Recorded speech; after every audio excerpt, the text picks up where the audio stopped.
अस्सलाम वालेकुम नाजरीन, मुजम्मिल सरवरदी के ऑफिशियल यूट्यूब चैनल के साथ मैं हूं मुजम्मिल सरवरदी। उम्मीद है आप खैरियत से होंगे।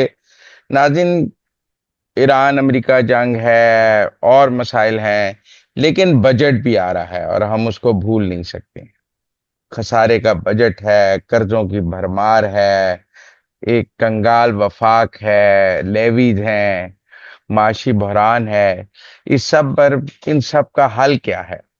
तो फरूख सलीम साहब का मैंने एक आर्टिकल पढ़ा जिसमें वो कहते हैं कि जब तक 18वीं तरमीम मौजूद रहेगी पाकिस्तान के माशी हालात ठीक नहीं हो सकते। तो मैंने कहा ये सारी बात जरा पढ़ के नहीं, तफसील से सुनने वाली है, लिहाजा फरूख सलीम साहब को दावत दें। अस्सलाम वालेकुम फरूख साहब। जी मुजम्मिल साहब, वालेकुम अस्सलाम। फरूख सलीम साहब, 18वीं तरमीम तो देखें सूबाई खुद मुख्तारी की अलामत है और इख्तियारात के निचली सतह तक जाने की अलामत है। आप कहते हैं वो पाकिस्तान के माली बहरान की बुनियादी वजह है। देखिए मुजम्मिल साहब, 18वीं तरमीम, हम्म। आप याद कर लीजिए कि हम्म। 18वीं तरमीम में जब बहस हो रही थी, वो सारे के सारे इन कैमरा सेशन थे। हम्म। और 18वीं तरमीम के नतीजे में कोई 100 और 2 आर्टिकल्स को अमेंड किया गया था। हम्म। और टोटल आइन में हमारे पास कोई 280 आर्टिकल है। तो आप हम्म। सोचिए कि इन कैमरा सेशंस के नतीजे में हम्म। एक तिहाई आइन को मुकम्मल तौर पे अमेंड कर दिया गया था। हम्म। एक तो देश में ये रखिए कि जिस तरह 18वीं तरमीम सामने आई थी, वो इन कैमरा सेशन के नतीजे में सामने आई।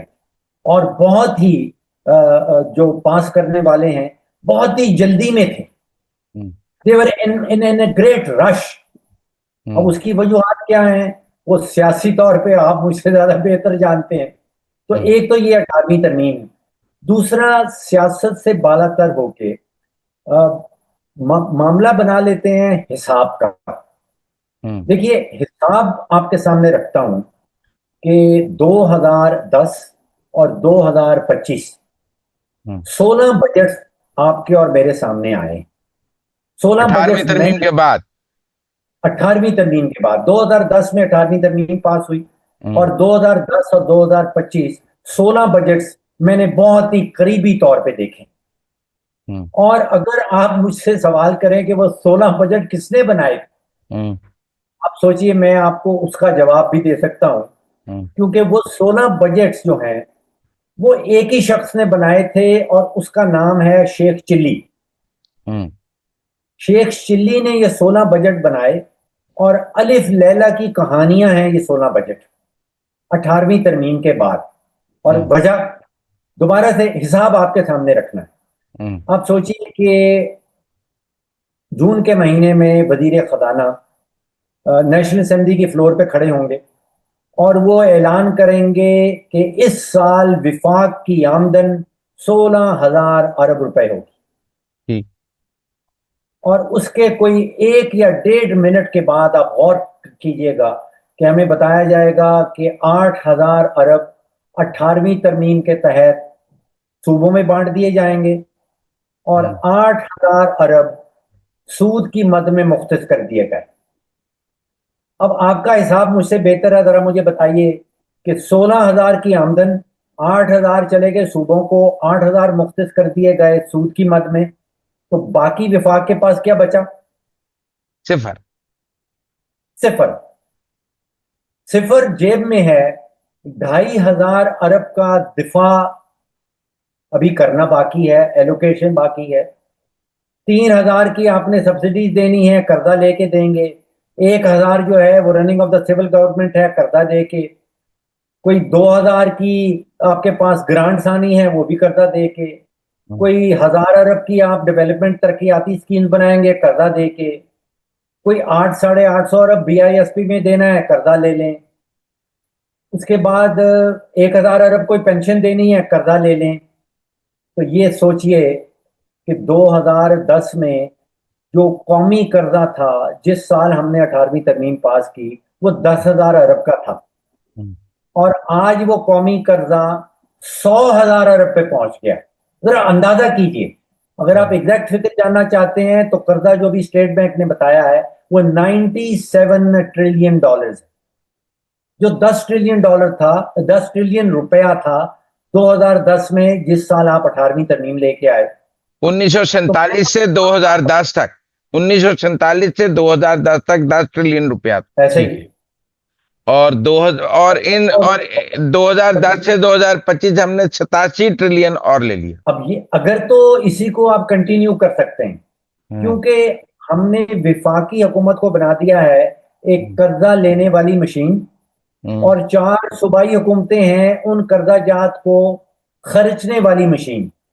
तो हम्म। इस्लामाबाद कर्जा लेता रहे, सूबे खर्चते रहे, हम्म। पाकिस्तानी टैक्स देते रहे, हम्म। और हमारा कौमी कर्जा जो है वो आप सोचिए कि 16 साल में 10 गुना बढ़ जाए। तो हम्म। क्या ये कंटिन्यू कर सकता है? क्या ये सस्टेनेबल है? हम्म। ये आपके ख्याल में 18वीं तरमीम की वजह से हुआ? देखिए, 18वीं तरमीम का बहुत, जैसे मैंने आपसे कहा कि कर्जे ले लेके विफाकी हुकूमत सब काम कर रही है, पहले दो अखराजात के बाद जेब खाली है। 2010 से पहले वफाकी हुकूमत क्या करती थी? उस वक्त तो मैं बहुत छोटा था मुजम्मिल साहब। नहीं, फॉर्मूला क्या था? इतनी पुराना इतना पुराना हिसाब किताब मुझसे ना ले। नहीं नहीं, इतने बच्चे नहीं 18वीं है। के बाद की बात कर रहे हैं। हाँ। हम्म। अब आप सोचिए कि अगर 18वीं तरमीम की जो फंड, मैं कतई ये नहीं कह रहा हूं कि तरमीम वापस ले ली जाए, मैं कह रहा हूं कि इसका हिसाब किताब दुरुस्त किया जाए। अब हम्म। आप देखिए कि 8,000 अरब का हम्म। विफाकी बजट के अंदर सूद की मद में कर्जा वापस करने की का मुख्तस किया जाता है। अब हम्म। आप मुझे बताइए कि जो कर्जा लिया गया था, हम्म। जिसके लिए ये 8,000 अरब की सूद की पेमेंट हम करते हैं, क्या हम्म। वो कर्जा इस्लामाबाद के ऊपर खर्चा गया था? क्या वो कर्जा सिर्फ इस्लामाबाद के ऊपर खर्चा गया था? नहीं, पूरे पाकिस्तान पे खर्चा किया होगा। तो अगर वो पूरे पाकिस्तान पे खर्चा गया था तो फिर उसकी मद में जो सूद दिया जा रहा है वो सिर्फ विफाक ने देना है। वो भी सूबों ने साथ देना है। अच्छा, अब 2,500 अरब का दिफा के लिए विफाक जो है वो एलोकेशन करती है, मुख्तस करती है। हम्म। अब ये 2,500 अरब का जो पाक फौज जो दिफा कर रही है, क्या वो हम्म। सिर्फ इस्लामाबाद का दिफा कर रही है? नहीं, पूरे पाकिस्तान का दिफा कर रही है। तो फिर ये जो दिफा का बजट है, जो 8,000 अरब का सूद की मद का मुख्तस किया जाता है, ये हम्म। सिर्फ विफाकी हुकूमत या विफाकी बजट के ऊपर क्यों डाला जाता है? तीसरा सवाल, हम्म। कोई 850 अरब रुपया बेनजीर इनकम सपोर्ट प्रोग्राम की मद में बांटा जाता है। जो बेनिफिशरीज हैं, जो वसूल कर रहे हैं, क्या वो सारे के सारे इस्लामाबाद में रहते हैं? नहीं, पूरे पाकिस्तान में रहते हैं। तो फिर पूरा पाकिस्तान वो 8 850 अरब का कर्जा जो BISP की फंड में माना। सर, ये मैं तो हिसाब किताब आपके सामने रख रहा हूं, मैं नहीं। कोई सियासत की बात नहीं, नहीं कर रहा हूं। आप ये कह रहे हैं कि एनएफसी के तहत जो सूबों को 57% चला जाता है ऑफ द टोटल जो टैक्स कलेक्शन है, 57% जाता है ना जी? जी, और वो हर साल वो बढ़ सकता है, आइन के तहत उसको कम नहीं किया जा सकता। 57%। आप ये कह रहे हैं कि वो जो सूबों को शेयर जाता है, सूबे उसमें दिफा में भी कंट्रीब्यूट करें, कर्जों के सूद में भी कंट्रीब्यूट करें, और बीआईएसपी में भी कंट्रीब्यूट करें अपने शेयर्स में से, आप ये कह रहे हैं? मैं सवाल उठा रहा हूं, क्या उनको ये करना चाहिए? क्या वो कर्जाजात जो लिए गए थे वो सिर्फ इस्लामाबाद पे खर्चे गए थे? क्या दिफा सिर्फ इस्लामाबाद का हो रहा है? क्या जो वसूल कर रहे हैं बेनजीर इनकम सपोर्ट प्रोग्राम के तहत वो सारे के सारे इस्लामाबाद के रहने वाले हैं? अच्छा, तो अभी अभी जो पाकिस्तान के सूबे हैं, वो पाकिस्तान के दिफा में कुछ कंट्रीब्यूट नहीं करते, पाकिस्तान के कर्जों की वापसी में कुछ कंट्रीब्यूट नहीं करते, पावर्टी एलिवेशन में कुछ कंट्रीब्यूट नहीं करते। आपका मुकदमा ये है, और ये जिम्मेदारी कमजोर वफाक के ऊपर है, जो एक बड़ा हिस्सा 57% ऑलरेडी सूबों को दे चुका होता जी बिल्कुल दुरुस्त कह रहे हैं साहब किताब। है। तो इस तरह तो वफाक जो है ये कर्जे लेके ये खर्चा करता रहेगा और सूबे जो हैं वो अमीर सूबे अयाशी करते रहेंगे। कब तक कर्जा मिलता रहेगा? आप मुझे बताइए कि इस वक्त अगर आप तकरीबन 50% अपनी कुल आमदन खर्च हम्म। कर रहे हैं कर्जों की मद में, हम्म। और कर्जे इसी रफ्तार से बढ़ते रहे, तो एक वक्त ज्यादा दूर नहीं है कि 100% जो आमदन है आपके और मेरे टैक्सेस की, वो सिर्फ कर्जों की मद में निकल जाएगी। देखिए, ये प्रोजेक्शन है। अगर आप विफाक को, अगर आप इस फेडरेशन को उसी तरह चलाना चाहते हैं जैसे पुराने 16 सालों से चला रहे हैं, तो फिर तो ये ज्यादा दूर की बात नहीं है। अच्छा, अब हम्म। कानूनी आईनी तौर पे आप शायद मुझसे बेहतर समझते हैं। मैं समझता हूं कि कानून और आइन के तहत ये फेडरेशन है, हम एक कन्फेडरेशन नहीं है।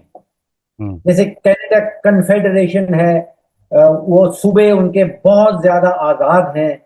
हाँ, Pakistan is a federation, hmm. Pakistan is not a confederation. ये फेडरेशन और कन्फेडरेशन में क्या फर्क है? देखिए, इसमें सूबों का बहुत अमल दखल जो है वो विफाकी हुकूमत के साथ मिलके होता है। फेडरेशन में जो दो बड़ी जिम्मेदारियां हैं विफाकी हुकूमत की, वो खारजा पॉलिसी हम्म। और मॉनेटरी पॉलिसी होती है। हम्म। बाकी चीजें जो है वो सूबे ले लेते हैं। ठीक है। तो आईनी तौर पे हम एक फेडरेशन है, हम एक कन्फेडरेशन नहीं है। तो ठीक है। यहाँ पे जो इखराजात है, अब आप सोचिए कि जो जर्मनी की फेडरल हुकूमत है, वो जो हम्म। दिफा के लिए मुख्तस करती है, उसमें जर्मनी के सारे सूबे मिलके अपनी अपनी प्रोपोर्शनेट जो है वो कंट्रीब्यूशन करते हैं। और जर्मनी एक फेडरेशन है, कन्फेडरेशन नहीं है। ठीक है। तमाम सूबे मतलब जो जो उनका एनएफसी में शेयर है उसके मुताबिक वो दिफा पर भी खर्चते हैं, कंट्रीब्यूट करते हैं। मैं इस वक्त असूली बात रख रहा हूँ, कितना करना है, कैसे करना है, उसका फॉर्मूला क्या होगा। देखिए, हम्म। पहले तो इस चीज का इकरार करना है कि हम्म। पिछले 16 साल से जो कुछ हो रहा है वो गलत हो रहा है। दूसरा, ठीक है। ये इकरार करना है कि ये जैसे 16 साल हमने गुजारे हैं, अगले 16 साल शायद ऐसे नहीं गुजर सकेंगे।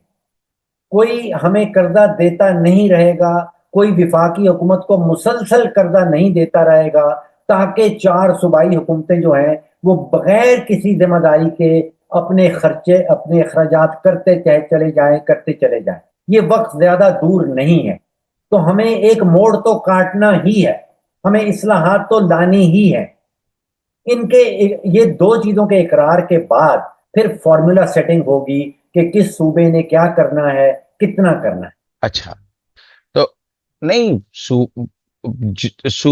हिस्सा बदरिया जुस्सा जो जिसको जितने वसाइल मिल रहे हैं उतने उसने उतना ही कंट्रीब्यूट करना है। ये तो नहीं हो सकता किसी को कम वसाइल मिल रहे हैं और वो ज्यादा कंट्रीब्यूट कर लेगा। जी, फॉर्मूला मैं कह रहा हूं कि वो आप कर सकते हैं। मैं इस वक्त सिर्फ वसूली बात सामने रख रहा हूं कि ये हम्म। मामला एक तो गलत चल रहा है, हम्म। 16 साल से चल रहा है। 16 साल से इस्लामाबाद कर्जे लिए चले जा रहा है। 16 साल से सूबे कर्जे उन कर्जाजात को खर्च किए चले जा रहे हैं। फायदा कहीं नहीं नजर आ रहा। फेडरेशन कमजोर से कमजोर तरीन होती चली जा रही है। फायदा कहीं नजर नहीं आ रहा। और ये आप ये भी प्रपोज कर रहे हैं कि जो कर्जे लिए हुए हैं उनकी वापसी में भी सूबे जो हैं वो कंट्रीब्यूट करें। सिर्फ इस्लामाबाद की जिम्मेदारी नहीं होनी चाहिए कर्जे वापस करना या सूद वापस करना। जी, मैं आपके सामने सवाल रख रहा हूं कि हम्म। अगर कर्जा हम्म। सिर्फ इस्लामाबाद के ऊपर नहीं खर्चा गया, तो फिर जिसके ऊपर खर्चा गया है उस कर्जे की सर्विसिंग के लिए, सूद के लिए उस एंटिटी को भी उसका हिस्सा बनना चाहिए। नहीं, वो तो ये कह सकते हैं कि इस्लामाबाद ने अपनी हुकूमत चलाने के लिए कर्जा लिया है। पंजाब या सिंध या केपी ने तो अपनी हुकूमत चलाने के लिए कर्जा नहीं लिया। उनको तो एनएफसी से पैसे मिल गए, उनके पास अपने पैसे पूरे थे, उन्हें तो हुकूमत चलाने के लिए कर्जा नहीं चाहिए। तनख्वाहें देने के लिए, मुल्क चलाने के लिए कर्जा तो इस्लामाबाद को चाहिए, तो इस्लामाबाद वापस करे। देखिए, वो जो पैसे रेस किए गए थे हम्म। वो खर्चे कहाँ गए, वो उनका बेनिफिशियरी कौन था, उनको वसूल करने वाला कौन था।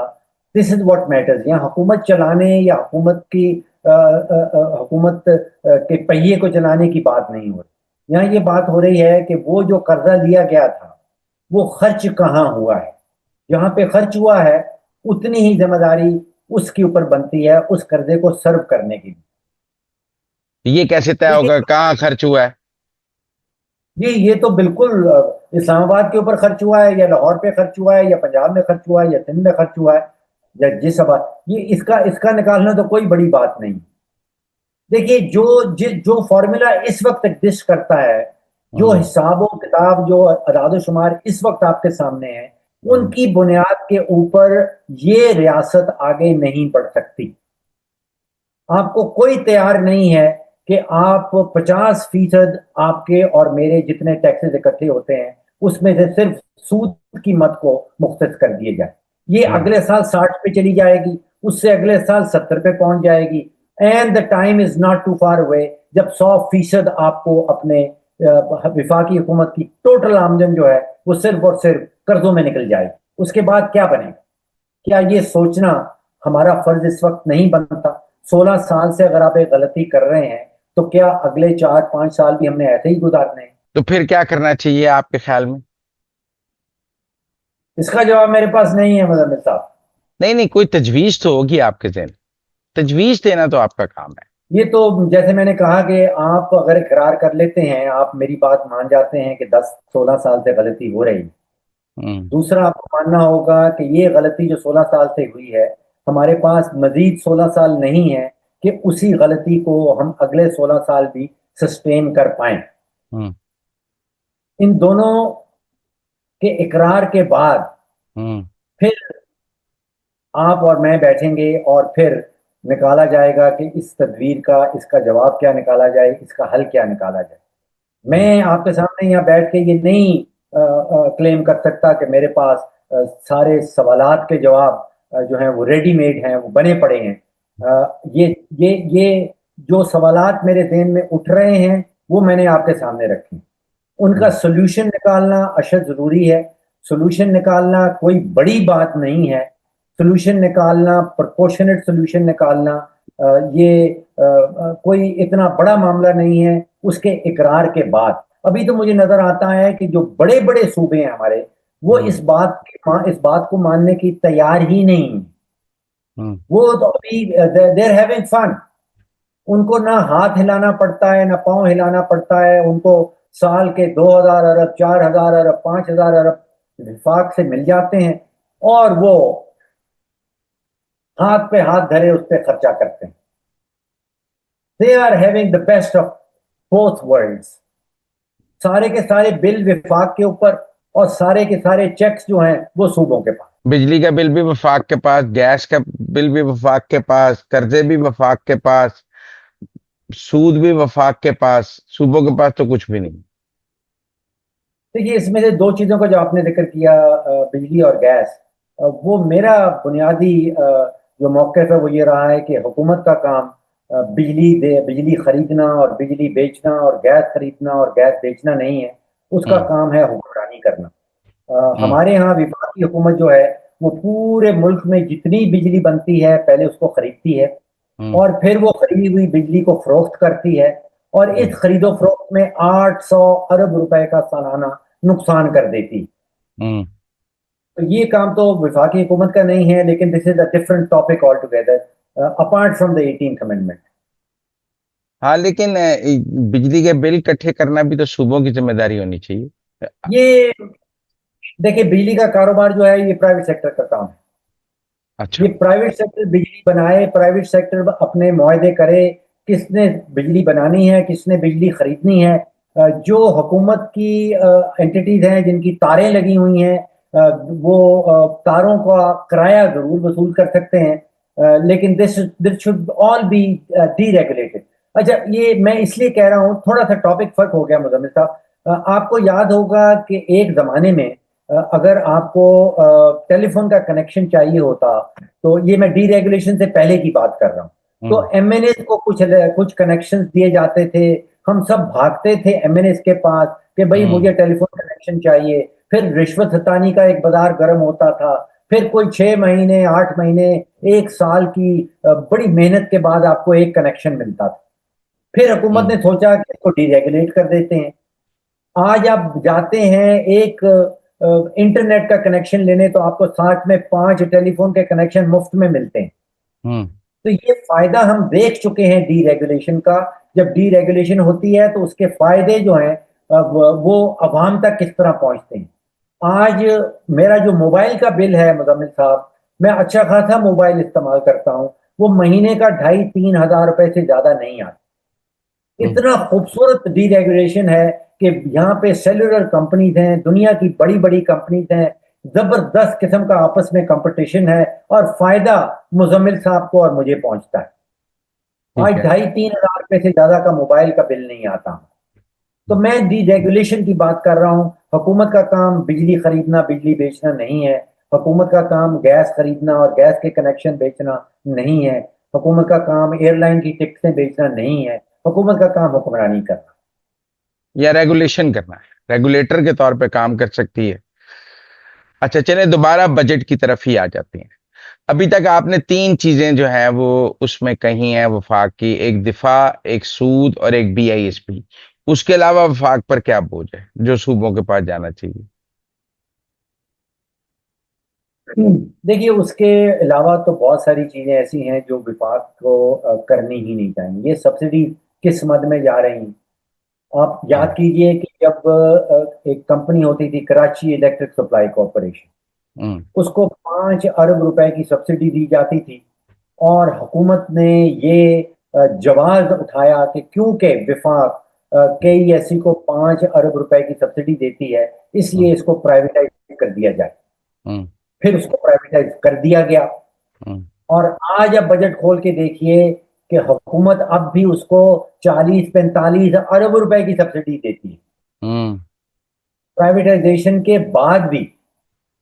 फिर ये हम्म। आपकी सब्सिडी जो आपके विफाकी बजट है उसमें सामने आ जाता है। तो हम्म। ये सब्सिडी क्यों दी जा रही हैं? 3,000 अरब की क्यों दी जा रही हैं? ये running of the civil government जो कुछ साल पहले 500 अरब रुपया होता था, आज हम्म। 1,000 अरब पे क्यों पहुंच गया? हर MNA को पिछले 4 साल की मद में कोई 100 करोड़ रुपया, वो एक टर्म कहलाती है SDG, हम्म। वो सस्टेनेबल डेवलपमेंट गोल्स, मालूम नहीं वो किस जिन का किस बला की नाम है, क्या है वो। उसमें 100 करोड़ रुपया फी MNA पिछले 4 साल में बांट दिया गया। उसकी मद में आवाम को क्या मिला?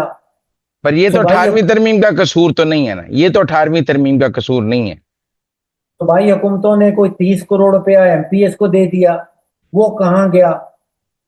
जो 700 अरब रुपया, हम्म। 700 बिलियन रुपीज सिर्फ इसी मद में निकल गया है। ये नहीं, मैं मानता विफाक हूँ। हुकूमत ये ये करार दी ये तो जाती है। ये तो हुकूमत की याशियां हैं, ये याशियों में आ जाता है। लेकिन ये 18वीं तरमीम का तो कसूर नहीं है। जी दुरुस्त कह रहे हैं आप। 18वीं तरमीम के जो कसूर आपने गिनाए हैं वो ही हैं जो आपने बताए हैं, और उनको रिवर्स करने की जरूरत है। उसकी वजह से पाकिस्तान का जो फाइनेंशियल इक्विलिब्रियम है, आप कह सकते हैं, वो खराब हो गया है, और उसकी वजह से हम एक कर्जों की मैशत में फंस गए हैं। जी मुझे इजाजत दें तो मैं कहूंगा कि उसकी जरूरत नहीं है, उसके बगैर कोई गुजारा ही नहीं। Hmm. There is no other option. Hmm. There is no other option. लेकिन अब देखें ना, सियासी जमातें तो कहती हैं 18वीं तरमीम एक मुकद्दस गाय है, इसको जो हाथ लगाएगा उसका सर तन से जुदा कर देंगे। ये तो पाकिस्तान के बका की जमानत है, ये तो सूबाई खुद मुख्तारी की अलामत है, ये तो सूबाई माली खुद मुख्तारी का तहफ़्फ़ुज़ करना है। तो वो तो इसको हाथ नहीं लगाने देती, फिर क्या होगा? दो ही ऑप्शन है ना मुजम्मिल साहब, या सियासत कर लें या फिर हिसाब किताब कर लें। लेकिन हिसाब किताब तो किसी का लिहाज नहीं रखता। हम्म। या तो प्रोजेक्शन कर लें कि ये रियासत को हमने कमजोर से कमजोर तरीन करते चला जाना, और हम्म। उसका फिर रिजल्ट निकाल लें कि कितने साल और कमजोर करेंगे और फिर उसका नतीजा क्या निकलेगा, और या फिर सियासत कर लें। Choice hmm. Choice is ours. ये हमारे फैसला साज शख्सियात ने फैसला करना है कि अगले 16 साल भी सियासत ही करनी है, अगले 16 साल भी रियासत को और फेडरेशन को कमजोर से कमजोर तरीन ही करना है, अगर वो फैसला किया जाए तो there is nothing that I can do, मैं मान जाऊंगा वो। शायद ऐसा भी है, मैं अगर सियासी बात करूं कि बहुत सारी सियासी जमातें अब चूंकि छोटे सूबों की जमातें हैं, वो समझती हैं कि वफाक में तो उनकी हुकूमत कभी आनी नहीं, और उनकी सियासत सुबाई रह गई है, तो वो समझती हैं उनका तो फन पीरियड चल रहा है, उनको क्या वफाक क्या हो रहा है, सूबा ठीक रहना चाहिए। जी मुजम्मिल साहब, मेरे पास तो कोई ऐसा राज नहीं है कि मैं सियासी जमातों के दिलो दिमाग में घुस के सोच सकूं कि वो क्या सोच रही हैं। है। जो कर रही हैं वो आपके सामने है। हम्म। उनके दिल में क्या है, दिमाग में क्या है, खुदा जानता है। जो वो कर रही हैं वो आपके सामने मैंने रखा। वो हाथ पे हाथ धरे बैठी हैं जहां तक रेवेन्यू इकट्ठा करने का ताल्लुक है। हम्म। वो दबा के खर्चा कर रही हैं जहां हम्म। तक अखराजात का ताल्लुक है। ये दो चीजें वो करती हुई वाज़ेह तौर पे नजर आ रही हैं। उनके दिल और दिमाग के राज मैं नहीं जानता। हम्म। और अगर ये 18वीं तरमीम अगले 5 साल और कायम रहती है, तो उसकी प्रोजेक्शन क्या है आपके पास? उसकी प्रोजेक्शन ये है कि अगले 4 से 5 सालों में 100% आपकी जो आमदन है विफाकी हुकूमत की, वो सिर्फ और सिर्फ कर्जा उतारने में निकल जाएगी। पर 57% तो सूबे ले जाएंगे ना, 47 ही रह जाएगा ना, वो तो जाना ही जाना है। तो बचेगा विफाकी हुकूमत के पास, वो कर्जों की मद में निकल जाएगा। सूबों को देने के लिए कुछ नहीं बचेगा। अच्छा, अगर आज जंग लग जाए या हमारे ऊपर कोई हमला हो जाए, तो वफाक के पास जंग लड़ने के कोई पैसे नहीं होते। देखिए, जंग लड़के हमने दिखा दिया आपको। नहीं, मैं हिसाब पैसे किताब के थे या पैसे कहाँ थे? देखिए, हिसाब। जंग अव्वलीन तो लड़ी जाती है आपकी वॉर डॉक्ट्रिन के ऊपर, कि आपने जंग कैसे लड़नी है। हम्म। भारत ने अपना सारा पैसा जो है वो एक प्लेटफॉर्म के ऊपर लगा दिया और उसने राफेल खरीद लिए। हम्म। हमारे मुल्क के अंदर जो फौजी डॉक्ट्रिन बनाई गई, वो उन्होंने एक इंटीग्रेटेड वॉरफेयर पे बनाई। हम्म। उनको इस चीज का एहसास था कि पैसा तो हमारे पास है नहीं, हम भारत की तरह $600 मिलियन का प्लेटफॉर्म तो नहीं खरीद सकते। तो हमारे यहाँ एक इंटीग्रेटेड वॉरफेयर बनाई गई, एक सस्ता प्लेटफॉर्म। लेकिन हमने उसके साथ बड़ी बहरी सब फौज को इकट्ठा किया, एक एक इंटीग्रेटेड वॉरफेयर डॉक्ट्रिन बनाई, और वो जो महंगा प्लेटफॉर्म था भारत का, उसको गिरा के दिखा दिया। और दुनिया भर जो मगरबी ममालिक हैं वो हैरान हो गए, और उन्होंने कॉन्फ्रेंसेस बुलाई कि भाई ये क्या हो गया है। एक मगरबी टेक्नोलॉजी को, इंटीग्रेटेड वॉरफेयर जो पाकिस्तान में स्कीम बनाई गई, उसने गिरा दिया। अच्छा, मैं आपसे तो एक वो सवाल करना इंडिया में क्या डिवीजन है फंड्स की सूबों और मरकज के दरमियान? मेरे इल्म में नहीं है मगर साहब। मतलब वहां भी तो सूबे हैं, उनकी सूबाई खुद मुख्तारी है। वहां वफाक किस हिसाब से सूबों को पैसे देता है, और फिर उसके बाद डिफेंस पे भी इतने पैसे खर्चता है, ये करता है, मजबूत वफाक है इंडिया में, तो वहां तो ये फॉर्मूला नहीं होगा 18वीं तरमीम वाला, मेरे ख्याल। मुजम्मिल साहब, ये मैं रिसर्च किए बगैर, पढ़े बगैर मैं इसका जवाब नहीं देना चाहता। अच्छा, नहीं देना चाहिए, लेकिन ये कंपैरेटिव स्टडी होनी चाहिए वैसे। ठीक है। देखिए, कंपैरेटिव स्टडी निकाल लें, लेकिन इसको निकालते निकालते अगर अगले 4-5 साल निकल गए, है। तो फिर जो रिजल्ट है वो आपके सामने है। फिर आपका मतलब है विफाक टाइम इज रनिंग शॉर्ट। आपका मतलब है हमारे पास फैसला करने के लिए बहुत कम वक्त है। देखिए, 4-5 सालों में हमारी जो डेट सर्विसिंग है अगर इसी तरह चलती रहे, हम्म। तो जो डेट सर्विसिंग है वो विफाकी हुकूमत की आमदन के बराबर हो जाएगी। फिर उसके हम्म। पास सूबों को देने के लिए कोई पैसा नहीं बचेगा। फिर उसके हम्म। पास मुल्क के दिफा के लिए कोई पैसा नहीं बचेगा। फिर हम्म। उसके पास कई कराची इलेक्ट्रिक को या दूसरी कंपनी को सब्सिडी देने के लिए कोई पैसा नहीं बचेगा। फिर उसके पास पेंशन देने के लिए कोई पैसा नहीं बचेगा। फिर उसके पास विफाकी हुकूमत, जिसको हम running of the civil government कहते हैं, कोई पैसा नहीं बचेगा। फिर BISP के लिए कोई पैसा नहीं बचेगा। फिर 100% आमदन जो है वो सूद में निकल जाएगी। तो इसलिए आपका ख्याल है उस सूरत हाल से बचने के लिए जो एनएफसी का मौजूदा फॉर्मूला है, उसको बदलने की जरूरत है? उसके बदले बगैर देर इज नो ऑप्शन, मैंने पहले कहा, मतलब पता, hmm. There is no other way out. और आप कहते हैं कि सूबों को दिफा और बाकी सारे मामलात में अपने फंड्स में से शेयर देना चाहिए, कर्जों is की no, कर्जों की अदायगी, दिफा के अखराजात, इन सब में सूबों को अपने पैसे देने चाहिए। देखिए जब आप चाहिए कहते हैं तो वो एक मॉरल क्वेश्चन आ जाता है। मैं हिसाब रख रहा हूं आपके सामने, ठीक है। मैं मोरालिटी की बात नहीं कर रहा। Thank you very much Farooq Salim साहब, आज के लिए इतना ही। अगर लोग हजम कर लें तो फिर अगला प्रोग्राम करेंगे। ठीक। Thank you very